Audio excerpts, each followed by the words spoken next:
اسلام فطرت کے عین مطابق دین ہے۔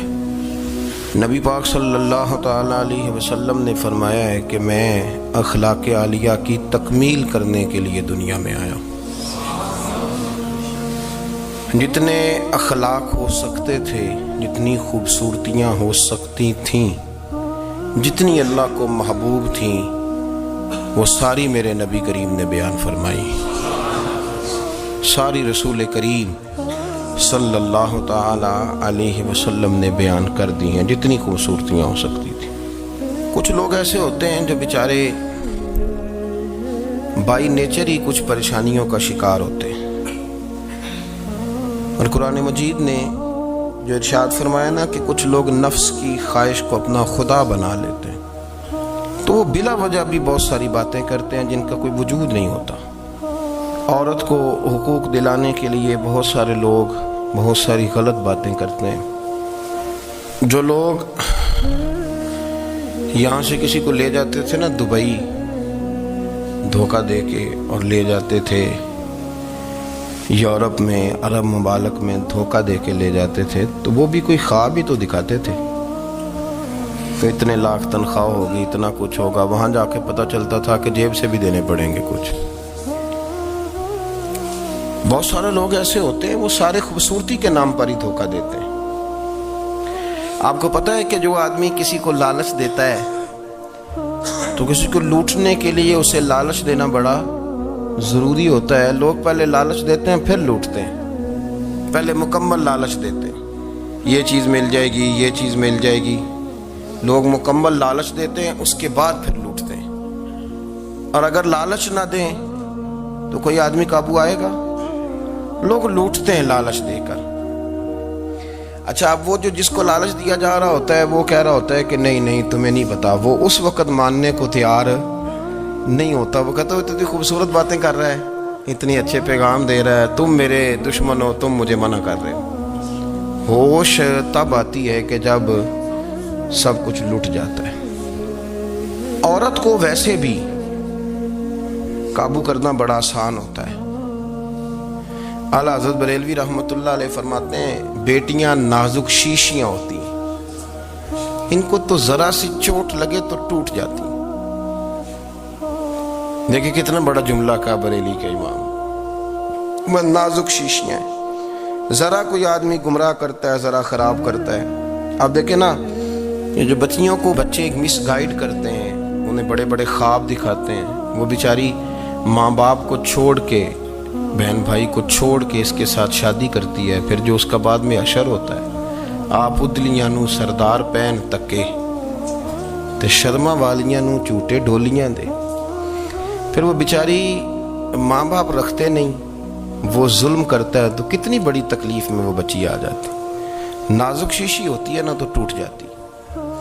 یہی حال اب جدید خواتین اور یہ جو کچھ اینکر پرسن ہیں، یہ اصل میں نا یہ آپ کو سیاست سکھاتے ہیں، لیکن یہ مادر پیدر آزاد لوگ ہیں، بالکل آزاد۔ یہ تو علماء شور نہ کریں، بات نہ کریں، گفتگو نہ کریں، مشائخ بات نہ کریں، اور یہ جو کچھ سنجیدہ اور دینی طبقہ ہے یہ کچھ شور نہ کرے، یہ تو روڈوں پہ ننگے ہو کے آ جائیں معاذاللہ۔ خوفناک نظریہ رکھتے ہیں یہ لوگ۔ عورت کو کہتے ہیں تیرے حقوق ہم تجھے لے کے دیں گے۔ مثلاً وہ کون سا حق ہے جو تم نے لے کے دینا ہے؟ میرے نبی کریم صلی اللہ علیہ وسلم اس کو بیٹی بھی بنایا ہے، اس کو بہن بھی بنایا ہے، اس کو ماں بھی بنایا ہے، اسے بیوی کا عالی شان رتبہ بھی عطا فرمایا ہے۔ اور چونکہ بیٹی کا بھی حق بڑا بیان کیا جاتا ہے، بہن کا بھی، ماں کا بھی، اور بیوی کے معاملے میں لوگ سمجھتے ہیں کہ زیادہ بات نہیں کرنی چاہیے، شاید مسئلہ خراب ہو جائے۔ حالانکہ نبی پاک صلی اللہ تعالیٰ علیہ وسلم نے بیوی کے بارے میں پتہ کیا فرمایا؟ فرمایا جب تم نکاح کر لیتے ہو تو اپنا ایمان محفوظ کر لیتے ہو۔ اب میں اس کی شرح نہیں کرتا، اب خود کر لیجئے گا کہ وہ ایک ایسی شخصیت ہوتی ہے کہ جس کی موجودگی میں آپ کا ایمان محفوظ ہے۔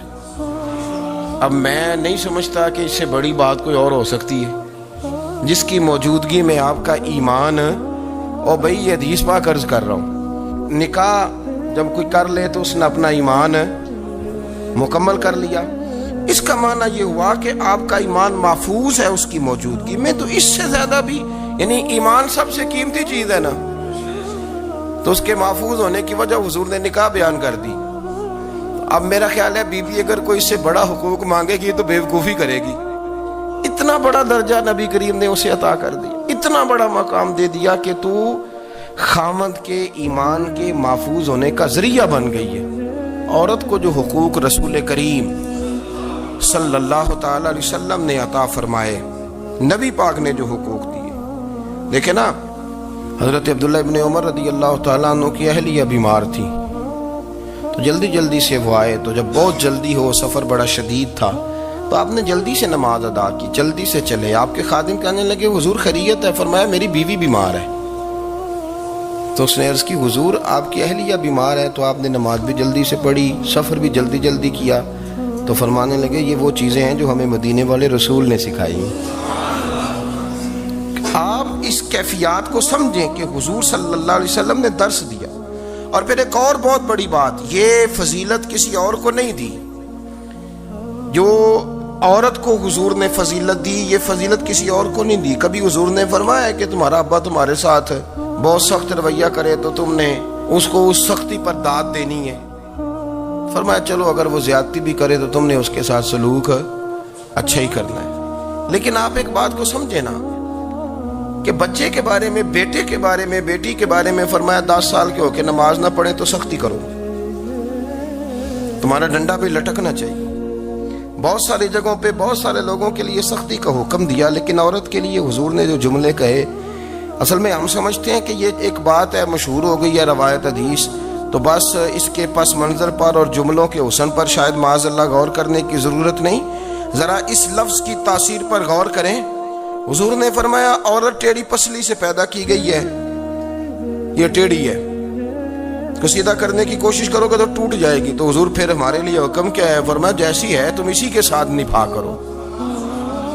آپ سمجھیں کہ اتنا محفوظ حضور نے درجہ دے دیا بی بی کو, اتنا محفوظ کہ فرمایا غلطی بھی ہو تو میرے غلاموں تم اس کے ساتھ نبھا کرو, گزارا کر لو. کو کیا اور حق چاہیے عورت کو, جس کو اس کی غلطیوں سمیت نبی پاک نے قبول کرنے کا حکم دے دو کہ اس کی کمزوریوں سمیت قبول کر لو. اب اس کو اور کیا, کوئی کمزوریوں سمیت قبول کرتا ہے؟ کبھی آپ دکان پہ بیٹھے ہو تو آپ کہیں بھی اس میں یہ بھی غلطی, میرے مال میں یہ بھی کمزوری ہے, یہ بھی کمزوری ہے, یہ بھی کمزوری ہے, تو کر لے قبول. کرتا ہے کوئی؟ کوئی شخص ایسا ہو جو کسی چیز کی کمزوریاں بیان کر کے کہ اسے قبول کرو؟ پر رسول کریم صلی اللہ تعالی علیہ وسلم نے نا ہمیں سبق دیا, حضور نے ہمیں درس دیا, نبی پاک نے ہمیں پیغام دیا. فرمایا یہ ٹیڑھی ہے, سیدھی کرنے کی کوشش کرو گے تو بیچاری ٹوٹ جائے گی, تو اس کے ساتھ نبھا کر جاؤ. آپ میری بات کو سمجھیے گا. چلیں میں اس پر ایک اور بخاری مسلم کی حدیث پڑھتا ہوں. حضرت سلمان فارسی رضی اللہ تعالیٰ عنہ اور حضرت ابو درداء کے درمیان بھائی چارہ تھا. مکے سے مدینے جب لوگ آئے تو حضور نے بھائی بھائی بنایا تھا.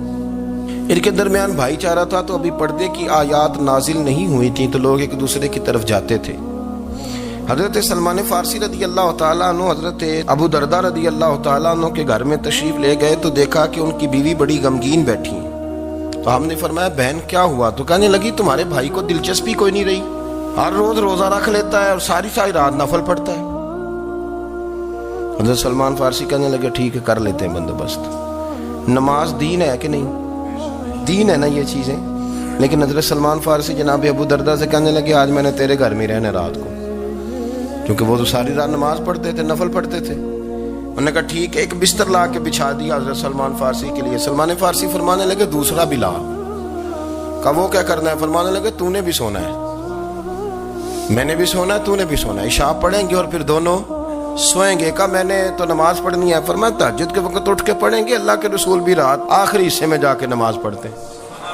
ادھر ساتھ سلا لیا. وہ تھوڑی کو دیر سوئے, اب عادت تھی ساری رات اٹھنے کی, ذرا اٹھنے لگے بستر سے. تو حضرت سلمان فارسی فرمایا چپ کر کے سو جا, وہ بڑی رات پڑی ہوئی, چپ کر کے سو جا. وہ لیٹ گئے, پھر اٹھنے لگے. تو فرمایا سو جا چپ کر کے, بڑا ٹائم ہے. سحری کے وقت اٹھے, نفل پڑھے. ان کا ارادہ تھا روزہ رکھنے کا. تو فرمانے لگے کل رکھا تھا نا نفلی روزہ, جی رکھا تھا, پرسوں بھی رکھا تھا, ترسوں بھی رکھا تھا. فرمایا آج نہیں رکھنا, آج میں تیرا مہمان ہوں, سارا دن کٹھے مل کے روٹیاں کھائیں گے, آج نہیں روزہ رکھنا. سلا دیا. اب حضرت ابو دردہ رضی اللہ تعالیٰ عنہ کہہ تو کچھ نہ سکے، پر کہنے لگے سلمان تم پتہ تم کیا کر رہے ہو، نہ تم نے مجھے رات اٹھ کے زیادہ نفل پڑھنے دیے، سویرے روزہ نہیں رکھنے دیا۔ تو حضرت سلمان فارسی کہنے لگے کوئی لمبی بات تو نہیں نا، چلتے ہیں نا ابھی فجر میں مسجد نبی میں، تو نبی پاک کو بتاتے ہیں سرکار دو عالم علیہ السلام کی خدمت میں تو اپنی بات کرنا، میں اپنی کروں گا، حضور نتیجے کا اعلان فرما دیں گے، بات طے ہو جائے گی۔ حاضر خدمت ہوئے، عرض کی یا رسول اللہ صلی اللہ تعالی علیہ وسلم یہ ساری رات نفل پڑھتے ہیں، ہر روز روزہ رکھتے ہیں، ان کی اہلیہ غمگین بیٹھی ہیں، حکم فرمائیں۔ تو نبی پاک صلی اللہ علیہ وسلم نے فرمایا پھر ہوا کیا؟ یا رسول اللہ میں نے رات سلایا ہے، سحری میں اٹھایا ہے، سویرے روزہ نہیں رکھنے دیا۔ نبی پاک نے فرمایا سلمان فارسی نے ٹھیک کیا، سلمان فارسی نے ٹھیک کیا۔ پھر حضور نے فرمایا، نبی کریم نے فرمایا ابو دردہ تیرے اوپر اگر اللہ کا حق ہے، اس کے رسول کا حق ہے، دین کا حق ہے، تو فرمایا تیری آنکھ کا بھی تیرے اوپر حق ہے، تیرے وجود کا بھی تیرے اوپر حق ہے۔ یہ حضور نے فرمایا تیرے بچوں کا بھی تیرے اوپر حق ہے، تیری بیوی کا بھی تیرے اوپر حق۔ اس حق کو بھی سمجھے، حقوق اللہ بھی ہیں، پر تیری آنکھ کا بھی تیرے اوپر کیا مانا کہ تیری آنکھ سونا چاہتی ہے تو اسے سلا بھی، تیرے وجود کا بھی تیرے اوپر حق، تو تیرا وجود آرام کرنا چاہتا ہے تو اسے آرام بھی کرا۔ اور پھر وہاں نبی پاک صلی اللہ علیہ وسلم نے فرمایا میں تم سب، سننا یہ لفظ حدیث کے، حضور نے اسی موقع پر فرمایا میں تم سب سے زیادہ اپنے رب کو جانتا ہوں اور میں تم سب سے بڑھ کر اپنے رب سے ڈرتا ہوں۔ حضور فرمانے لگے میں روزہ بھی رکھتا ہوں، افطار بھی کرتا ہوں، یعنی کبھی رکھتا ہوں اور کبھی نہیں رکھتا۔ فرمایا میں نفل بھی پڑھتا ہوں اور اپنی بیویوں کو وقت بھی دیتا ہوں۔ سرکار مسجد میں بھی آتے تھے، نواسوں کے ساتھ کھیلا بھی کرتے، ان کے ساتھ پیار بھی کرتے۔ تو اتنے بڑے حقوق حضور نے بیان فرمائے عورتوں کے کہ تمہاری بیوی کا بھی تمہارے اوپر۔ لو ایک حدیث بخاری کی اور یہاں بیان کر دیتا ہوں۔ ایک شخص نے آ کے عرض کی یا رسول اللہ صلی اللہ تعالی علیہ وسلم جہاد کے لیے تیاری ہو گئی ہے، صفیں بن رہی ہیں، مجاہدین کی تیاری ہے، تو میرا بھی نام لکھ دیا گیا ہے مجاہدوں کی لسٹ میں، لیکن یا رسول اللہ صلی اللہ تعالی علیہ وسلم میری بیوی نے حج کی تیاری کر لی ہے اور میرے دوستوں نے، صحابہ نے میرا نام مجاہدین کی لسٹ میں لکھ دیا، تو میرے لیے کیا حکم ہے؟ یہ بخاری مسلم ہے۔ تو نبی پاک صلی اللہ تعالی علیہ وسلم نے فرمایا جہاد پہ کوئی اور چلا جائے گا تو بیوی کے ساتھ حج کرنے جا، اسے محرم کی ضرورت ہے، وہ تیرے بغیر کیسے جائے گی؟ مجاہدین کو تو اور مجاہد مل جائے گا، پر تو اپنی بیوی کے ساتھ جانا۔ نبی پاک صلی اللہ علیہ وسلم نے مرد کو محافظ بنایا ہے، عورت کو مرد کا قیدی نہیں بنایا، بلکہ عورت کو حفاظت عطا کی اور مرد کو اس کا محافظ بنایا۔ اب بچیاں آزاد ہونا چاہتی ہیں، اور آزادی بھی وہ والی کہ جو بنیادی طور پر آزادی نہیں، فحاشی ہے۔ میں نے بہت پہلے کہا ہے کہ اسلام بیٹیوں کو قیمتی سمجھتا ہے۔ جس بندے کے پاس 20 تولے سونا ہو وہ چوک میں لے کے نہیں آتا، وہ قیمتی چیز ہے، اس نے چھپا کے رکھی ہوتی ہے۔ تو جو نبی پاک صلی اللہ علیہ وسلم کا کلمہ پڑھنے والے بیویاں، اسلام انہیں قیمتی سمجھتا ہے، کہتا ہے کہ تم قیمتی ہو لہذا گھر کے اندر رہو، تم باہر نہ ہو۔ لیکن عورتیں ہیں کہ ان کو بلا وجہ لوگ خراب کر دیتے ہیں اور بلا وجہ وہ اس مغالطے کا شکار ہو جاتی ہیں۔ اب آگے بڑھتے ہیں۔ قرآن مجید نے سورہ نور کی آیت نمبر 30 میں کہا کہ کل للمؤمنین یغضوا من ابصارہم، فرمایا کہ اے محبوب علیہ السلام مومن مردوں سے کہہ دو کہ اپنی نظریں جھکا کے رکھیں، اپنی نظریں۔ اور اگلی آیت میں فرمایا وَقُلْ لِلْمُؤْمِنَاتِ یغضضن من ابصارہن، فرمایا کہ اے محبوب مومن عورتوں سے بھی کہہ دو کہ اپنی نظریں جھکا۔ مرد بھی اپنی نظر جھکا کے رکھے گا عورت کی طرف، لیکن یہ ساری پابندی صرف مرد پر نہیں، عورت بھی غیر محرم کا چہرہ نہیں دیکھے گی، اس پر بھی اسی طرح نظر جھکانے کا حکم ہے جس طرح کہ وہ ہر دکاندار کو بھائی جان کہہ کے گفتگو کرنے کی اس کو بھی اجازت نہیں ہے کہ وہ سمجھے کہ پابندی تو مرد نے کرنی تھی، میں نے تھوڑی کرنی تھی۔ وہ جس کے پاس جائے، جہاں بھی جائے، ڈاکٹر کے پاس جائے، باہر جائے، تو وہ جس طرح مرضی اس کا دل چاہے وہ بات چیت کرے، اس کی عورت کو بھی اجازت اسلام نہیں دیتا۔ بنیادی طور پہ اسلام شرم و حیا کا دین ہے، حیا کی بات کرتا ہے۔ حیا کی جب ہم تعریف کرتے ہیں تو حیا کی تعریف یہ ہے کہ کوئی کبھی چیز دیکھ کے نہ تو آپ کی طبیعت میں کراہت محسوس ہو، آپ کوئی غلط جملہ منہ سے نکالتے ہوئے ذرا جھجکیں، آپ کوئی غلط بات کرتے ہوئے تھوڑا بوجھ محسوس کریں۔ ہمارے ہاں تیزی سے فروغ پایا ہے بے حیائی میں، سنگیوں کی محفلیں، یاروں کی محفلیں، اس میں غلیظ گفتگو ہوتی ہے، الا ماشاء۔ جن دوستوں کو بڑی پاک صاف گفتگو کرنی چاہیے، دوستی کا رشتہ بڑا مقدس رشتہ ہے، جو یہاں ایک دوسرے سے پیار کریں گے جنت میں بھی اکٹھے داخل کیے جائیں گے۔ شرط یہ ہے کہ پیار اللہ رسول کی رضا کے لیے ہو، لیکن اس کے اندر اگر آپ کی گفتگو کچی ہو، کمزور ہو، فحاشی والی ہو، عریانی والی ہو، ہمارے ہاں تو اب اس کو لوگ فیشن سمجھتے ہیں، اس کو مردانگی کی علامت سمجھتے ہیں کہ وہ جی ساری باتیں جی وہاں ہو گئی، اور جس کا جو جی چاہا اس نے کہا۔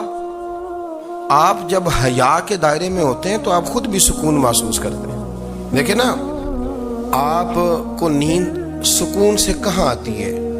جہاں کمرہ بند ہو، چاروں جانب دیوار ہے، اوپر چھت ہے، خالی دروازہ بھی کھلا ہوا ہونا تو جب بندہ سکون لینا چاہتا ہے تو کہتا ہے یار ذرا دروازہ ذرا بند کر دو۔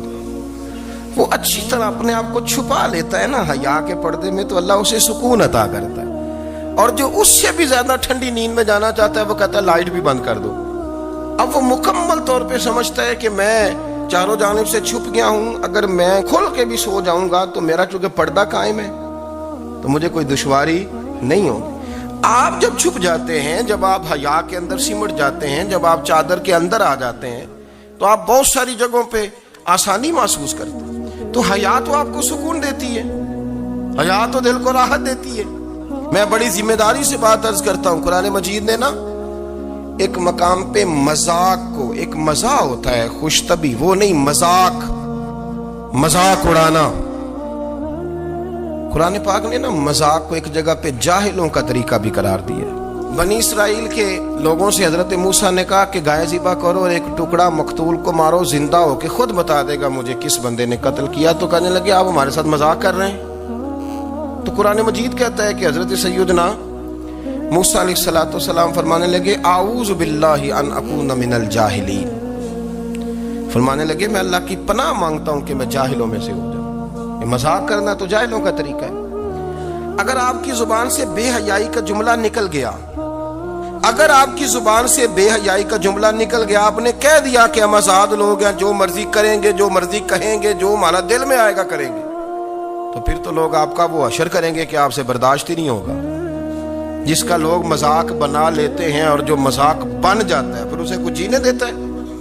آپ حیا کی چادر میں چھپیں گے تو بچیں گے۔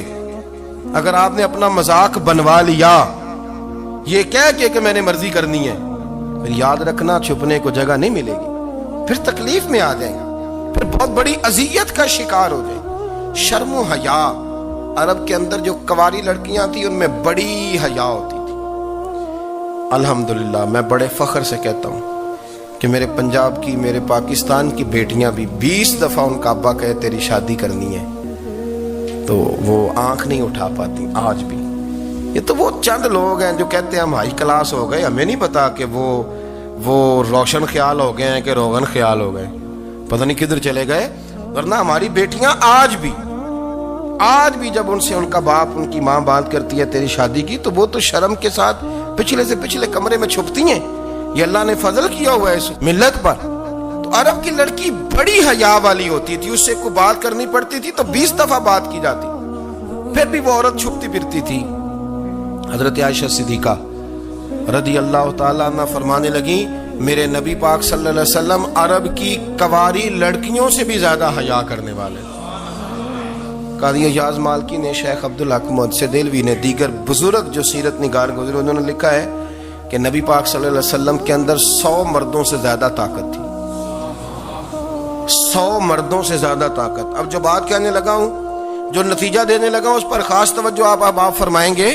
ذرا فکری طور پر، نظریاتی طور پر ایک چیز کو سمجھیے۔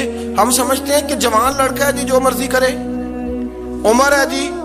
آپ ذرا بات پر غور کیجئے گا کہ حضور صلی اللہ علیہ وسلم میں طاقت 100 مردوں سے زیادہ ہے اور حیا کواری لڑکیوں سے بھی زیادہ ہے۔ ذرا اس بات کا تقابلی جائزہ کیجئے گا کہ طاقت 100 مرد سے زیادہ ہے لیکن حیا کواری لڑکی سے بھی زیادہ ہے۔ اس کا معنی یہ ہوا اس کا معنی یہ ہوا کہ جس ٹہنی کو پھل زیادہ لگ جاتے ہیں وہ جھکا کرتی ہے، جھکا کرتی ہے۔ تو حیا تو حسن ہے، حیا تو آپ کو پاک صاف کرے گا، حیا تو آپ کو نرالا کرے گا، انوکھا کرے گا۔ وہ ہمارے ایک دانشور ہے، تم نے مضمون لکھا، کئی باتیں بڑی پسند آتی ہیں۔ وہ کہتے ہیں کہ میری اہلیہ، ان کو بھی کسی نے نا مس گائیڈ کر دیا تھا، حالانکہ اچھی خاتون ہے، کسی نے مس گائیڈ کر دیا۔ تو وہ بھی سماجی اور ویلفیئر، اور یہ خواتین کو شوق ہوتا نا بننے کا، تو وہ بھی سماج کے اندر اچھا مقام تلاش کرنے کے موڈ میں آ گئی۔ تو کہیں ایک دن جانا تھا تو بڑی بن سنور کے میرے ساتھ وہ گاڑی میں بیٹھ گئی۔ تو میں گاڑی میں، عورتوں کو یہ بھی مسئلہ ہوتا ہے نا کہ ہماری تعریف کرو، تو کئی دفعہ بعض مردوں بیچاروں کو جھوٹ بولنا پڑتا ہے، تو زبردستی کراتی ہیں نا جی۔ تو اس میں گنجائش بھی دی ہے شریعت نے گنجائش دی ہے کہ کبھی بیوی کو راضی کرنے کے لیے خلاف واقعہ بات کرنی پڑے تو کر لینی چاہیے، تو وہ کراتی بھی ہیں۔ 3 موقع پر خلاف واقعہ بات کرنے کی اجازت ہے، واقعے کے خلاف بھی آپ بات کر سکتے ہیں، جنگ کے موقع پر، 2 لوگوں کو صلح کرانے کے لیے، اور بیوی کو راضی کرنے کے لیے کر لیں کوئی ایسی بات، بے شک اپنی طبیعت پہ جبر کر کے کر لیں، گنجائش ہے، اجازت ہے۔ تو وہ کہتے ہیں جب وہ گاڑی میں میرے ساتھ بیٹھی بن سنور کے، اللہ اللہ ہے، مجھ پر پہرا دے گا کون لڑائی میں، مجھ پر پہرا دے گا کون لڑائی میں، مجھ پر پہرا دے گا کون لڑائی میں، مجھ پر پہرا دے گا کون لڑائی میں۔ میں صدیق اکبر آقا بول پڑے، مٹھی سے ابو جہل کی کنکر بول پڑے، اللہ اللہ ہے، اللہ اللہ ہے، اللہ۔ تو وہ تقاضا کرنے لگی کہ میں نے مطلب بڑے اچھے کپڑے پہنے ہیں پر آپ نے توجہ نہیں کرائی۔ وہ سیاںا بندہ تھا، وہ چاہ رہا تھا کہ میری خاتون سمجھ جائے۔ وہ کہتے ہیں مجھے پتا تھا کہ بیچاری مس گائیڈ ہو گئی ہے، دل کی بڑی اچھی ہے، سیاਣੀ ہے، لیکن اس کو نا کچھ خواتین نے، کچھ لوگوں نے مل کے اس کو ذہن غلط کر دیا ہے کہ سماج میں نکلو، باہر جاؤ، کام کرو، فلاں کرو، اپنی مرضی سے جیو۔ تو میرے ساتھ گاڑی میں بیٹھی کہیں جانے کے لیے، تو مجھ سے کہنے لگی کہ آپ نے میری طرف توجہ ہی نہیں کی، آپ نے کوئی ذکر ہی نہیں کیا کہ میں کیسی لگ رہی ہوں۔ تو وہ کہتے ہیں میں نے اسے کہا کہ اگر تو ناراض نہ ہو تو پھر میں صحیح والی تعریف کر دوں۔ تو اس نے کہا کہ آپ کر دیں۔ تو کہتے ہیں میں نے درد سے اور خلوص سے اپنی بیوی سے کہا، خلوص کے ساتھ میں نے کہا میں تو روز گھر ہوتا ہوں، روز شام کو گھر ہوتا ہوں، اگر تو میرے لیے تیار ہوتی تو میں تیری تعریف کرتا، لیکن آج تو باہر جانے کے لیے تیار ہوئی، تو پھر ان سے تعریف کی امید رکھ جن کے لیے تو نے تیاری کی ہے۔ میرے لیے تیاری کرتی تو میں تو ہر شام تیرے پاس ہوتا ہوں۔ کہتے وہ میرے لفظوں میں درد تھا تو وہ بھی رو پڑی اور کہنے لگی آپ گاڑی روک دیں، مجھے باہر جا کے کسی کو راضی نہیں کرنا، میں نے اسے راضی کرنا ہے جس کو رب کریم نے میرا شوہر بنایا اور میرے لیے منتخب کیا ہے میرے ماں باپ کو، میں واپس لوٹتی ہوں۔ یہ ایک پہلو ہے سلگتا ہوا، اس کو سمجھا جائے۔ رسول کریم صلی اللہ علیہ وسلم عرب کی کواری لڑکیوں سے زیادہ حیا والے تھے، کواری لڑکیوں سے زیادہ حضور حیا فرمایا کرتے تھے۔ جب خانہ کعبہ کی مکہ شریف میں تعمیر ہو رہی تھی نا، اہل عرب اس کو تعمیر کر رہے تھے، تو نبی پاک صلی اللہ علیہ وسلم اپنے چچا حضرت عباس کے ساتھ خانہ کعبہ کی تعریف میں مصروف تھے۔ تو عرب کے لوگ چونکہ لمبا کرتا پہنتے تھے پیروں تک، تو نیچے اگر کسی وقت کوئی چیز نہیں بھی ہوتی تھی تو کسی کو وہ نظر نہیں آتی تھی، کیونکہ پردہ رہتا تھا، لمبا کرتا پہنا ہوا ہوتا تھا۔ تو جب بچے، سرکار کی عمر مبارک بھی ابھی تھوڑی تھی، تو اس طرح بچے جب نکلتے تو وہ کئی دفعہ اپنی تہمت اتار دیتے نیچے سے، اور کوئی مزدوری کرنے لگتے تو 3-4 طے کر کے نا تہمت کی کندھے پہ رکھ لیتے، جس طرح کبھی دیہاتوں میں لوگ کپڑا سر پہ رکھتے تھے کہ اوپر اگر کوئی وزنی چیز رکھیں گے تو وہ تکلیف نہیں دے گی۔ نبی پاک صلی اللہ علیہ وسلم بھی سب لوگوں کے ساتھ خانہ کعبہ کی تعمیر میں شامل تھے۔ تو حضرت عباس رضی اللہ تعالیٰ عنہ نے کہا حضور سے، ابھی اللہ نے نبوت بھی نہیں فرمایا تھا، بھتیجے آپ بھی تہمت اتاریے، یہ صحیح مسلم میں حدیث موجود ہے، اور اس کو کندھے پہ رکھ لیجیے، آپ اینٹیں اٹھا اٹھا کے لا رہے ہیں تو ذرا آپ کو تکلیف نہیں ہوگی۔ تو سرکار دو عالم صلی اللہ علیہ وسلم سے یہ بات کہی اور پھر جلدی سے حضور کی تہمت کو نکال کے نا، حالانکہ لمبا کرتا پہنا ہوا ہے، تو وہ جیسے ہی ان کے کندھے پہ رکھا اینٹیں رکھنے کے لیے، تو سرکار تو زمین پہ گر گئے، بے ہوش ہو گئے، آنکھیں آسمان کی طرف، اور پھر حضور پکار رہے ہیں آزاری آزاری آزاری، میرا تامت دے دو، میرا تامت دے دو۔ کبھی کوئی شخص اس وجہ سے بھی بے ہوش ہوا ہے کہ میرے وجود سے کپڑا اتر گیا ہے؟ حالانکہ سرکار پر وہ بے ہوشی بھی نبی پاک کا وہ جو غلبہ ہے نا شرم و حیا کا، اس کی وجہ سے ہو، ورنہ تو حضور فرماتے ہیں کہ میری آنکھیں سو جاتی ہیں، دل تو میرا اس عالم میں بھی جاگتا رہتا ہے۔ تو سرکار زمین پہ تشریف لے آئے، آنکھیں میرا طامت دے دو، میرا طامت دے دو، تو جلدی سے انہوں نے طامت دیا تو حضور نے باندھ لیا، پھر طبیعت مبارک میں تسلی ہوئی۔ یعنی ہم اس رسول کے غلام ہیں کہ جن کے تو وجود سے کپڑا اتر جائے تو حضور برداشت نہیں کرتے، قبول نہیں فرماتے، تکلیف شروع ہو جاتی۔ لیکن یہاں نوجوان ہیں اور بڑا قد کاٹ ہے اور بڑے بڑے سمجھدار لوگ ہیں، گرمی آتی ہیں تو شارٹ کپڑے پہن کے گھومتے ہیں، ان کو خیال نہیں کہ یہ وہ والا لباس ہے جو باہر تو کیا گھر میں اماں کے سامنے نہیں پہننا چاہیے، بہنوں اور بیٹیوں کے سامنے نہیں پہننا چاہیے۔ آپ کی گفتگو میں شرم و حیا ہو، آپ کے لب و لہجے کے اندر حسن ہو۔ آپ کو پتہ ہے نبی پاک صلی اللہ علیہ وسلم نے فرمایا میری امت میں سب سے زیادہ حیا کرنے والے عثمان غنی ہیں، عثمان غنی سب سے زیادہ حیا کرنے والے۔ آپ فرمایا کرتے تھے جب سے حضور کا چہرہ دیکھا ہے میں نے کبھی اپنی شرمگاہ بھی نہیں دیکھی، میں نے آنکھوں کا وضو نہیں توڑا، اور جب سے حضور کے دست مبارک میں میں نے بیعت کے لیے سیدھا ہاتھ بڑھایا تو پھر سیدھا ہاتھ میں نے کبھی گندگی کو نہیں لگایا۔ حیات، آپ باتھ روم کے اندر بھی غسل فرماتے تھے تو کپڑوں سمیت کرتے تھے۔ کسی نے کہا حضرت جی واش روم کے اندر کیوں نہیں کپڑے اتارتے؟ آپ فرمانے لگے باہر بندوں سے حیا کرتا ہوں، اندر جاتا ہوں تو رب سے حیا نہیں شروع ہو جاتا، وہ تو دیکھ رہا ہے نا۔ تو میں جو بات آپ کی خدمت میں عرض کرنا چاہتا ہوں اس کو آپ سمجھیے گا میرے عزیز، کہ شرم والا مزاج، گفتگو بھی شرم والی، آنکھیں بھی شرم والی، لباس بھی شرم والا، دوستی یاری بھی شرم والی، بہت ساری ایسی باتیں۔ دیکھیں نا آپ ذرا، میں نے کہا کہ باتوں کو سن کے گزر نہ جایا کریں، اس کی گہرائی پر غور کریں۔ حضور علم کا سمندر ہے، سرکار سے زیادہ علم دنیا میں کسی کے پاس موجود نہیں ہے، اور صحابہ کو موقع ملا ہوا ہے اس سمندر سے فیض لینے کا، لیکن ان کی حالت یہ ہے کہ حضرت علی المرتضیٰ فرماتے ہیں 14 دن گزر جاتے، حضور سے کوئی سوال پوچھنا ہوتا تھا پر میں شرم کے بارے نہیں پوچھ پاتا تھا۔ 14 دن بخاری شریف میں موجود ہے۔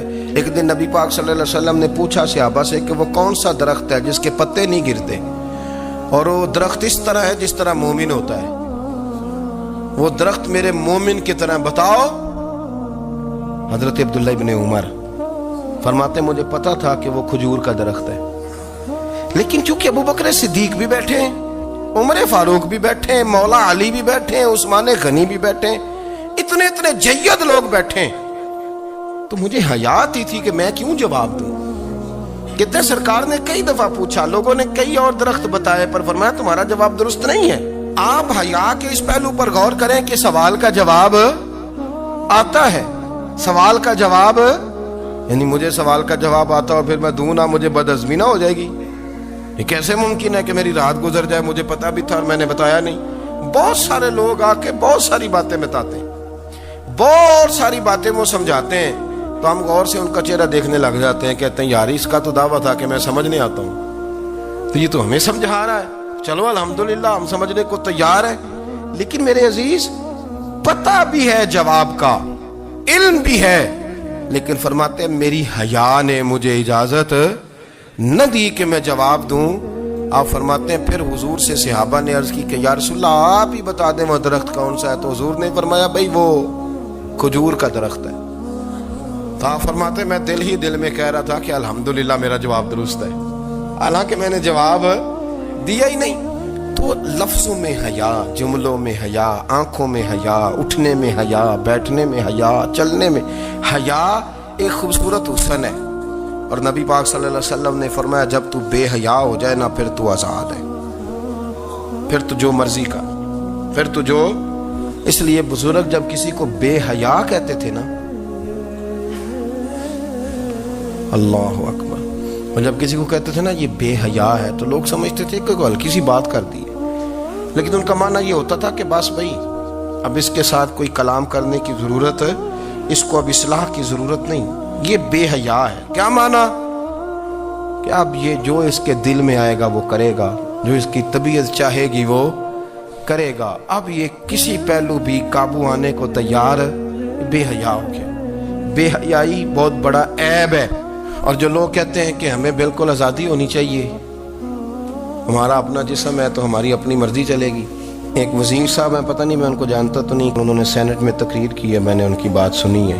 اس نے کہا نہیں نہیں بھائی، جسم رب کا ہے تو مرضی بھی تو رب کریم کی چلے گی، اور مرضی بھی اللہ کی۔ یہ مجھے تھوڑا سا مسئلہ ہے جسم پر، کبھی کبھی مجھے کثرت سفر سے الرجی ہو جاتی ہے۔ میرے ساتھ لوگ نا دل سے پیار کرتے ہیں، شاید ہی کوئی اچھا ڈاکٹر ہو جس تک میرے سنگی مجھے لے کے نہ گئے ہوں، پر جسم اللہ کا ہے نا، مرضی بھی جب وہ چاہے گا صحت دے گا۔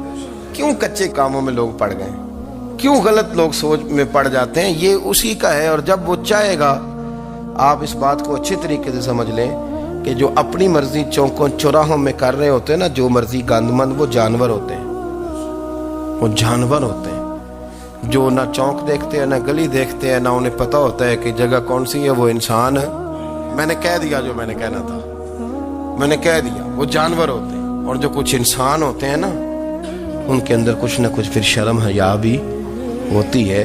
وہ چوکوں چوراہوں میں وہ حرکتیں اور وہ کام نہیں کرتے جو جانور کرتے ہیں۔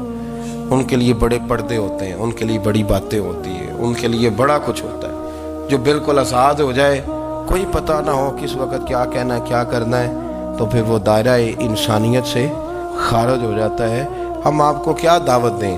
آپ تو وہ باتیں کر رہے ہیں جو اسلام کا انسانیت کے حق میں بھی ٹھیک نہیں۔ آپ تو وہ والی باتیں کر رہے ہیں جن کا انسانیت بھی تقاضا نہیں کرتی کہ یہ باتیں ہونی چاہیے۔ لیکن ایک بات، میں تو جذباتی نہیں ہوتا، میں بڑے غور سے چیزوں کو دیکھتا ہوں، سنتا ہوں، اور نہ میں ان موسمی مینڈکوں کی۔ وہ مجھے راتق صاحب کہنے لگے جی بڑے بڑے مولوی ایک بندے کے ساتھ بیٹھے ہوئے ہوتے تھے اور وہ روزے میں بڑے بڑے درس دیتا تھا، تو وہ بھی فلانی حرکتیں کر رہا ہے۔ تو میں نے کہا ہم نے تو پرانا کہا تھا کہ موسمی مینڈک ہے، تو پرانے کہہ رہے ہیں کہ اداکار ہے، تو وہ جہاں کاسٹ کریں گے وہاں وہ اداکاری کرے گا۔ آپ کسی مذہبی جگہ کر لیں تو وہاں کر لے گا، کہیں اور جگہ کریں گے تو ہم تو پرانا کہہ رہے ہیں۔ تو کسی کو کبھی سمجھ آتی ہے تو کسی کو کبھی اور جگہ جا کے سمجھ آتی ہے۔ ہم ان لوگوں سے پریشان نہیں ہوتے، کیوں؟ سن لے، کوئی مایوسی نہیں، ان کے اندر جتنا زور ہے وہ لگائیں۔ یہ ملک بنا ہے رسول اللہ کے نام پہ، یہ اللہ نے تحفہ دیا ہے امت مسلمہ کو، یہ نبی پاک کے نام پہ بنا ہے، تو یہاں جھنڈا بھی وہی والا بلند ہونا ہے جو مدینے والے رسول کا جھنڈا ہے، اور یہاں وہی کام چلے گا جو نبی پاک نے بیان فرمایا۔ تو اس طرح کئی لوگ آتے ہیں، وہ شور شار کرتے ہیں، چلے جاتے ہیں۔ اتنے نہ پریشان ہوا کریں، بہت سارے لوگ تو بیچارے اس قابل بھی نہیں ہے کہ ان کا نام لیا جائے، مطلب اتنا ہم ان کو اہمیت دے دیں، ان کا ذکر کریں، ان کا نام لیں، ان کی بات کریں، وہ بیچارے اس قابل ہی نہیں ہے، مطلب سٹیٹس ہی نہیں ہے ہمارا، اتنے فارغ ہیں ہم کہ اب جو بندہ آئے گا کہانی چھیڑے گا تو ہم چھیڑ جائیں گے۔ اور بھائی اللہ کا فضل ہے الحمدللہ تعالی، لوگوں نے بڑا شور کیا، اور بڑے زمانے سے دنیا شور کر رہی ہے، پر اللہ کے گھر مسجدیں بھری ہوئی ہیں، مسجدیں بھری ہوئی ہیں۔ ہماری بیٹیاں پردے کرتی ہیں، پردے کو پسند کرتی ہیں، وہ حجاب میں رہتی ہیں، وہ سمجھتی ہیں کہ ہمارا اصل حسن کیا ہے۔ تو یہ پراپوگنڈا پرانا چلا آ رہا ہے، اس کا اللہ کے فضل سے امت مسلمہ پہ نہ کبھی اثر ہوا ہے اور نہ کبھی ہوگا انشاءاللہ۔ اللہ تعالی ہمیں حق پر استقامت عطا